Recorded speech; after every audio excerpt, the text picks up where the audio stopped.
매주 교사의 시선으로 한국 사회와 교육 현장을 살펴보는 교사의 눈으로 이어가겠습니다. 현대사는 학교 교육에서 다루기 어려운 주제로 꼽히죠. 이 논쟁도 치열하고 공과를 정리하려면 충분한 수기가 필요하기 때문인데요. 그럴수록 일방적인 지식 전달보다는 학생 스스로 생각할 수 있는 힘을 기르는 것이 중요합니다. 먼저 영상 보고 오겠습니다.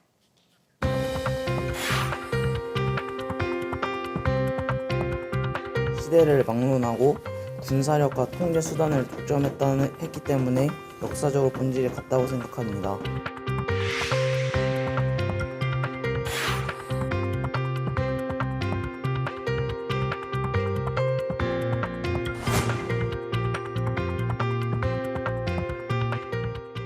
이런 형태에 좀 익숙해진 학생들 같은 경우에는 실제로도 학생 자치회 활동에 상당히 의욕적으로 참여하는 경우가 많았고요. 학교를 직접 바꿔가는 모습들을 실제로 많이 봤습니다.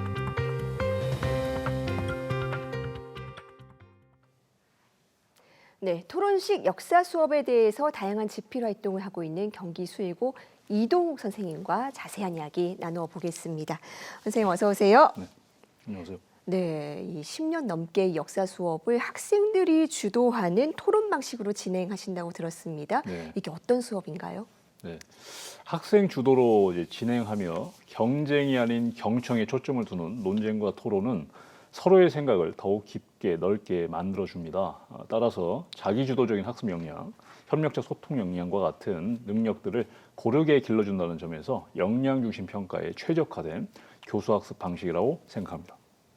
네, 최근에도 이 현대사 교과서에 기록될 만한 사건들이 많이 있었거든요. 그래서 일부 지역에서는 이런 사안이 생길 때마다 건설적인 교육적 자료로 활용해봐라 뭐 이런 지침을 내려 보내기도 합니다. 네. 선생님께서는 어떻게 접근하고 계십니까?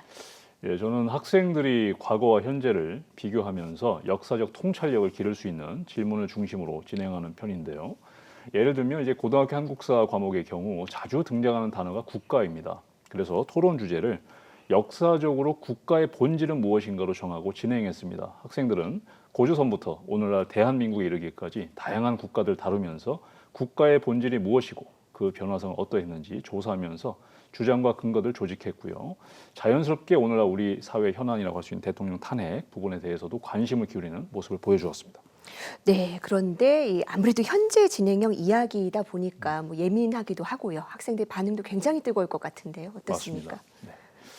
그 국가의 본질이라는 문구에 학생들이 특히 집중하는 반응이었습니다. 평소 국가에 대해 별다른 의미 부여를 하지 않던 학생들도 국가의 주권이 누구에게 있는지, 법과 제도가 지향하는 바가 무엇인지 등에 관심을 가지면서 법제처 국가법령 정보 시스템에 탑재된 각종 법령을 찾는 모습을 보여주었는데요. 국가가 누굴 위해 존재하는지, 무엇을 위해 움직여야 하는지라는 쟁점을 도출해낸 점이 매우 인상적이었습니다. 네, 그런데요, 이 헌법에 교육의 정치적 중립성 조항이 있다 보니까 아무래도 현대사 다루실 때는 여러 가지 제약도 있으실 것 같습니다. 어떻습니까? 현행 헌법은 사실 제31조 사항에서 그 교육의 자주성, 전문성, 정치적 중립성 이 보장된다고 규정하고 있습니다. 여기에서 중요한 것은 교육의 정치적 중립성은 항상 교육의 자주성, 전문성과 함께 언급된다는 점입니다. 이를 현대사 교육에 적용한다면 학생이 현대사를 배울 권리를 실질적 구현하기 위해서는 외부 세력의 부당한 간섭 없이 교육의 자주성과 전문성이 보장되어야 한다는 것을 뜻한다고 볼 수 있습니다. 그래서 역사교육은 본질적으로 해석 여지가 큰 영역이기 때문에 정치적 중립성의 기준을 엄격하게 적용하면 오히려 비판적 사고와 민주시민 교육을 억압할 수 있다는 우려가 존재합니다. 그래서 학자들은 단순히 비정치적 상태를 중립성이라 오해해서는 안 되며 현대사 교육이 민주주의 원칙에 입각해서 다양한 의견을 다루고 토론할 수 있는 그런 장이 되어야 한다고 강조합니다. 현재 한국의 현대사 교육에 시사하는 바가 크다고 생각합니다. 네, 그러니까 기계적인 중립이 중요한 게 아니라 다양한 의견을 들을 수 있는 기회를 제공하는 게 중요하다라고 짚어주신 맞습니다. 건데요. 네. 이 선생님께서는 수업뿐만이 아니고 또 현대사와 논쟁형 역사 수업 관련 저술을 많이 하셨습니다. 어느 곳에 주안점을 두고 집필을 하셨습니까? 네. 사실 역사는 하나일 수 없고 다양한 서사에 대한 경청이 필요하다는 컨셉으로 역사의 논쟁성, 서사의 다양성과 평범한 사람들을 드러내는데 주안점을 두었습니다. 예를 들면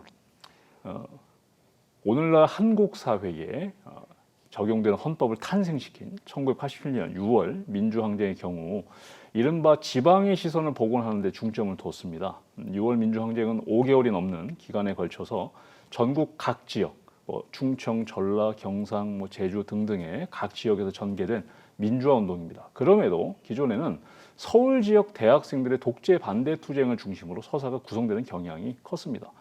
영화 1987이 대표적이죠.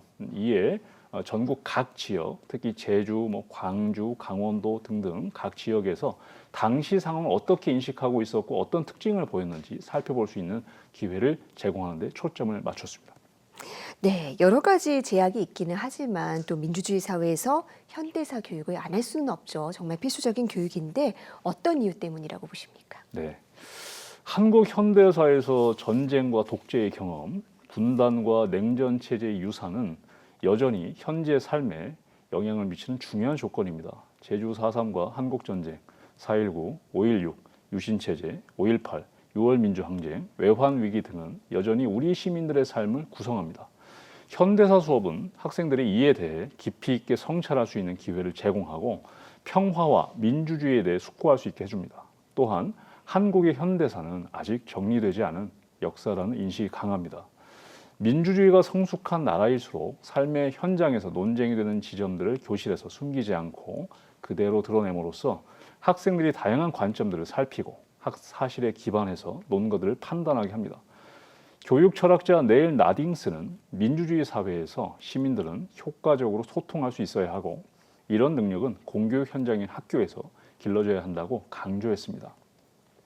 대화와 토론을 통해서 차이를 이해하고 사회적 합의를 이끌어내는 민주사회에서 쟁점이 많은 현대사 교육은 학생들의 민주시민 필수 덕목인 타협과 관용, 공동체 의식을 기르고 주체적인 민주시민으로 성장하는 데 크게 기여할 수 있다고 생각합니다. 네, 이 현재를 보는 눈은 미래를 여는 힘이 되죠. 읽고 외우는 걸 넘어서 함께 질문하고 생각하는 수업이 바로 이 힘을 키우는 원동력이 될 수 있을 것 같습니다. 선생님 오늘 말씀 잘 들었습니다. 감사합니다. 감사합니다.